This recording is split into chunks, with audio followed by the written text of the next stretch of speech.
வேலூர் மத்திய சிறை கைதி தப்பியோடிய விவகாரத்தில் 4 காவலர்கள் சஸ்பெண்ட் செய்து வேலூர் மாவட்ட எஸ்பி உத்தரவு ஒன்றை பிறப்பித்திருக்கிறார். விவரங்களை அறியலாம். எமது செய்தியாளர் பிரபாகரன் இணைப்பில் இணைகிறார். வணக்கம் பிரபாகரன். வேலூர் மாவட்ட எஸ்பியினுடைய இந்த உத்தரவின் முழு விவரங்கள் என்ன? வேலூர் காட்பாடி பக்கத்துல கடந்த 2021ஆம் ஆண்டு யாசகர் ஒருத்தர் கொலை செய்யப்பட்ட வழக்குல கேரளாவை சேர்ந்த பாபுஷேக் என்பவர் வேலூர் மத்திய சிறையில் அடைக்கப்பட்டிருந்தாரு. அவர் கடந்த 15ஆம் தேதி உடல்நலக்குறைவு காரணமா வேலூர்ல இருக்கக்கூடிய அரசு மருத்துவமனை மருத்துவக் கல்லூரியில் அனுமதிக்கப்பட்டு தொடர்ந்து சிகிச்சை எடுத்து இருந்திருக்காரு. இந்த நிலையில் நேற்றைய தினம் பார்த்தோம்னா அதிகாலை மருத்துவமனையிலிருந்து தப்பி போயிருக்காரு.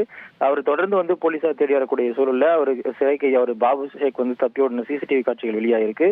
மேலும் இந்த மருத்துவமனையில பாதுகாப்பு பணியில் தன்னை அலட்சியமா சொல்லி பாதுகாப்பு பணியில் இருந்த 4 காவலர்களை சஸ்பெண்ட் செய்தும் வேலூர் எஸ்பி மதிவாணன் உத்தரவிட்டிருக்காரு. நன்றி பிரபாகரன், உங்களுடைய விவரங்களுக்கு.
தப்பியோடிய வேலூர் மத்திய சிறை கைதி மீண்டும் கைது செய்யப்பட்டிருக்கிறார். மருத்துவமனையிலிருந்து சுமார் 5 கிலோமீட்டர் தூரத்தில் புதரில் மறைந்திருந்திருக்கிறார் அந்த கைதி.